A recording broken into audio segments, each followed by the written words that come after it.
सभी विद्यार्थियों को मेरा सादर नमस्कार। आज हम कक्षा 10वीं सीजी बोर्ड पाठ्यक्रम में गणित विषय के लिए जो बहुपद है उसके अंतर्गत हम आगे का जो कोर्स है उसको मैं यहाँ पे समझाने का जो है प्रयास कर रहा हूँ। आप सब लोगों को वीडियो को अच्छे से ध्यान से देखना है और विषय वस्तु को समझना है कि किस टॉपिक पर हमको सवालों को बनाना है। आज हमारा है कि बहुपदों के शून्यक दिए गए हैं।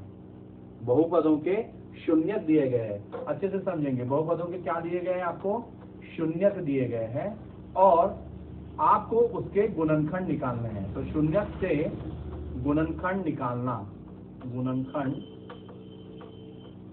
प्राप्त करना। इससे पहले अपन ने बहुपदों को समझा, बहुपद क्या है, फिर बहुपदों का भाजन क्या है, ये सब हमने विस्तार से समझा।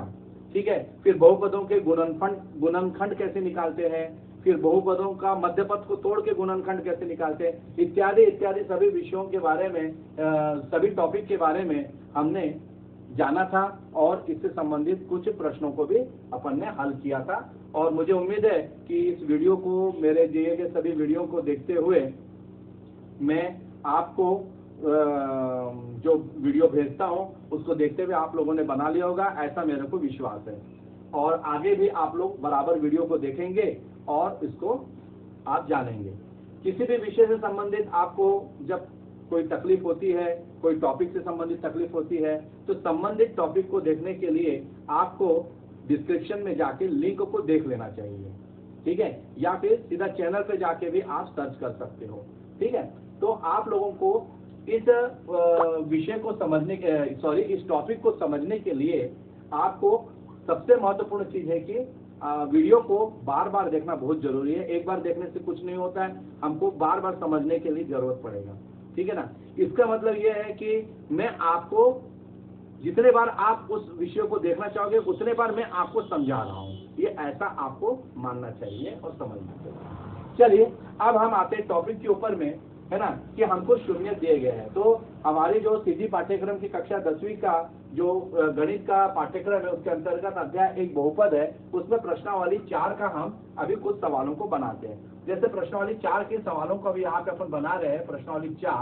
प्रश्नावली 4 में आपका दिया गया है पहला वाला प्रश्न कि बहुपदों के आपको द्विघातीय बहुपदों के गुणनखंड, है ना, द्विघातीय बहुपदों के शून्य दिए गए। तो कौन से द्विघातीय बहुपदों के शून्य, है ना, तो वो है पहला वाला सवाल है, बहुपदों के शून्य दिए गए 3 और 4।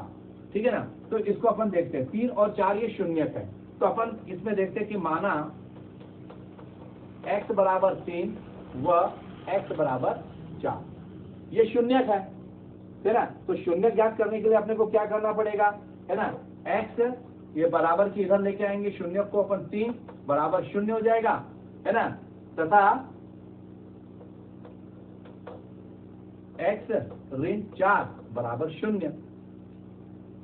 समझ वाली बात। x ऋण 3 मतलब कि जो शून्य दिए गए हैं उसको आपने पक्षांतर किया, ऋण 3 की है बराबर 0, x ऋण 4 बराबर 0। तो इसके गुणनखंड क्या हुए? अतः गुणनखंड, बहुत सरल टॉपिक है ये वाला। अतः गुणनखंड बराबर हुआ, अतः गुणनखंड बराबर होंगे आपके x ऋण 3 व x ऋण 4 होंगे। ये आपका उत्तर हुआ। ठीक है। ये प्रश्न बनने के बाद अपन दूसरा प्रश्न लेते हैं। इस प्रश्न को अच्छे से देख लीजिए आप। ठीक है। मैं 1 सेकंड 2 सेकंड रुकता हूं, है ना, और उसके बाद में अपन इसके आगे वाला प्रश्न बनाते हैं, तीसरे नंबर का प्रश्न।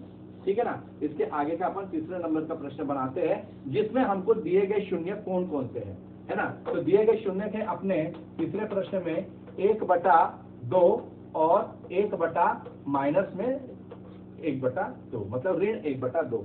तो अपन इसका हल करते हैं। हल वैसे ही होगा जैसे इससे पहले वाले प्रश्न का किया हमने।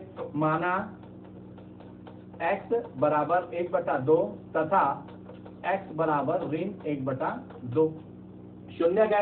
हम इसको पक्षांतर करेंगे तो x ऋण 1/2 बराबर 0 व x ऋण 1/2 है, पक्षांतर होगा तो ये धन हो जाएगा 1/2 बराबर शून्य, है ना। तो अतः शून्य, अतः गुणनखंड क्या होंगे बताइए। अतः गुणनखंड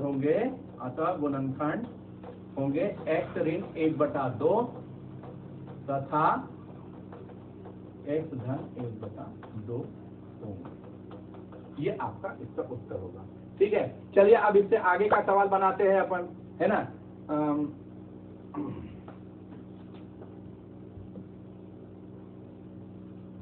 अब इससे आगे एक और प्रश्न बनाते हैं। प्रश्न देखेंगे आप लोग कि बहुपदों के शून्यकों का योगफल और गुणनफल हमको ज्ञात करना है। प्रश्न क्या है हमारा, बहुपदों के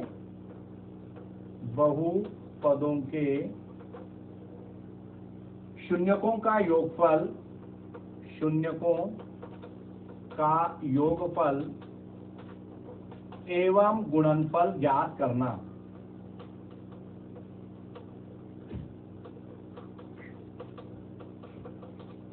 अभी हमको क्या बताया गया था, शून्य से गुणनखंड निकालना, ठीक है ना। तो अभी हमको शून्यकों का योगफल और गुणनफल ज्ञात करना है, ठीक है। अब ये जो है आपका प्रश्न क्रमांक 2 है, ये प्रश्नावली 4 का, ठीक है। और उसमें हम एक सवाल बना रहे हैं, पहले नंबर का सवाल है। आप ये सवाल को समझेंगे तो बाकी सब सवाल आपको समझ में आ जाएगा। बहुत IMP सवाल है, ये बहुत इंपॉर्टेंट सवाल है, ठीक है। और सीजी बोर्ड में सन 2017 में इस प्रश्न को पूछा गया है, ठीक है। मैं आपको बता दूं कि 2017 में पूछा गया है कि निम्नलिखित बहुपदों के शून्यकों का योगफल और गुणनफल आपको ज्ञात करना है। अब बहुपद क्या है ना। तो बहुपद है, हमारे पास में दिया है x² + 10x + 24, ये बहुपद है हमारा, ठीक है ना। अब इसको अपन हल करते हैं। अब हल करेंगे तो अपन को लिखेंगे कि दिए गए बहुपद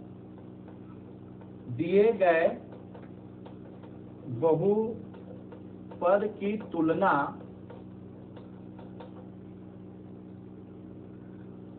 वर्ग समीकरण ax2 धन bx धन c से करने पर, ये आपका वर्ग समीकरण है, जो कि एक अपने आप में बहुपद है। कल इससे पहले वाले वीडियो में भी मैंने आपको समझाया था।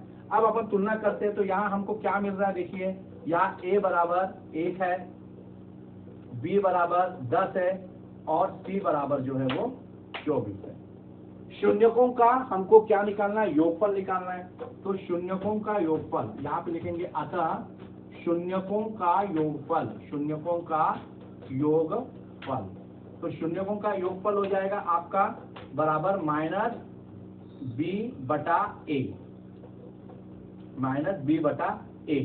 ठीक है। तो यहाँ से कितना हो जाएगा देखेंगे, -b/a बराबर कितना हो गया, -b। तो b है यहाँ पे 10 है, तो -b हो जाएगा -10/a का मान क्या आ रहा है यहाँ पे 1, 10/1, मतलब इसका मतलब हो जाएगा -10, ठीक है, मतलब -10 तथा शून्यकों का गुणनफल, ठीक है ना। शून्यकों का गुणनफल तथा शून्यकों का गुणनफल।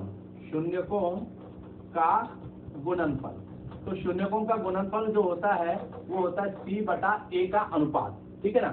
तो यहाँ पे c क्या है, c है हमारा 24 और a है हमारा यहाँ पर 1, मतलब 24 में 1 का भाग देते हैं तो इसका उत्तर आ जाएगा 24। तो ये हो गए आपके उत्तर या आंसर, ठीक है ना।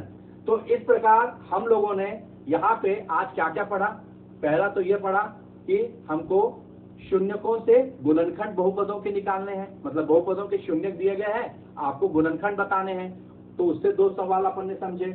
और इस प्रश्नावली का एक और महत्वपूर्ण पद था कि शून्यकों का योगफल और गुणनफल हमको ज्ञात करना है, बहुपद हमको दिया गया है। इसके लिए हमने क्या किया, इसकी तुलना ax² + bx + c, जो कि वर्ग समीकरण का व्यापक समीकरण है ना, वर्ग का व्यापक समीकरण है, उसके साथ में अपने x² और x के पदों की तुलना की, अचर पद की तुलना करते हुए योगफल -b/a होता है उसमें मान रखा, और c/a गुणनफल के लिए होता है उसमें मान रखा, और अपन ने उसके मानों को ज्ञात किया, ठीक है ना। किसके मानों को ज्ञात किया, योगफल और गुणनफल, शून्यकों के योगफल और गुणनफल को ज्ञात किया।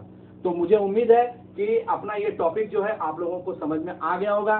नहीं समझ में आया होगा तो आप लोग मुझसे कमेंट बॉक्स में भी जाके पूछ सकते हैं कि आचार्य हमको ये समझ में नहीं आया है, या सर हमको ये समझ में नहीं आया है।